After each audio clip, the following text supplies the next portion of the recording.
So what we're going to do is we're going to take psychology that's popular, pop psychology, you might call it, things you've heard of, trends, general beliefs about how we function as humans.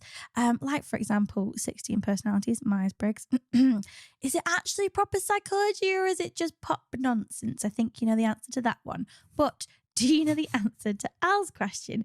So Al absolutely loves a show called Lie to Me, where a character uses micro expressions to determine if somebody is lying. Personally, I just can't, because I can't. I'm sure it's like a doctor watching like Casualty or something, or Grey's Anatomy. But Al, you flipping love this show, don't you? Well, I don't love it. It's my guilty pleasure. It's silly. It's silly, and I don't see it. When I first started watching it, maybe years and years ago, when it first came out, I was like, "Oh, this is cool." But obviously, you pointed out that it's all a bit bullshit. But the first one, for example, the first episode, it used micro expressions to uncover a bomb plot by the KKK. Nice. Yeah, it was. Yeah, it's not exactly science. No judgment. We all have our quirks. We all have our quirks. Vampires. Exactly. But yeah, I am deeply skeptical about body language and micro expressions. I'm not the only psychologist that thinks that, but I thought, just to make sure, I should probably ask one of the world's experts on behavioral science, and that is Dr. Ryan Sherman, the Chief Science Officer at Hogan Assessments. And here's what you had to say about the TV show Lie to Me. So Paul Ekman, who's a really well-known psychologist, was a consultant for the show to talk about some of these. And he's probably studied sort of nonverbal, like these kind of behaviors more than anybody in the world, right? That there's a tremendous amount. He's sort of known for faces, the work that he's done on faces, the idea that there's only so many different emotions expressed by face. Like there's happy, there's sad, and that these emotions tend to be recognized globally. Now, there's been some sort of controversy about that in recent years about, well, maybe there's more emotions and maybe they're not as global as we think and all this kind of stuff. But for the most part, many people can recognize when somebody's happy or when somebody's angry or when somebody's sad just by their facial expression. And so from that part of it is that I think that's all true psychology. And in terms of the lie stuff, there's actually quite a bit of research on lie detection and detecting deception from a whole bunch of things. There's some really classic studies where they took like FBI investigators and they took regular police officers and they just took like normal, ordinary citizens and they had them all like watch video clips of people who were either lying or not. And in this case, they set it up so that half of the time they were seeing a lie, half of the time they weren't. And what they found out was that the federal investigators were much better at catching liars who were lying. And the reason they were better at it is because they assumed everyone was lying.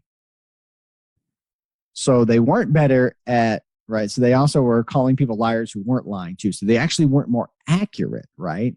But they're better at catching liars. So if you just say everybody's lying, then you're going to catch all the liars. But of course, you're going to accuse a lot of people of lying who aren't. So it turns out that at least in that sort of sense, like that doesn't seem to be any sort of trained skill, at least at that level, in detecting lies in that regard. The point is that you can detect lying and you can detect deception in sort of ways by using information much better than you can by these sort of nonverbal kinds of things.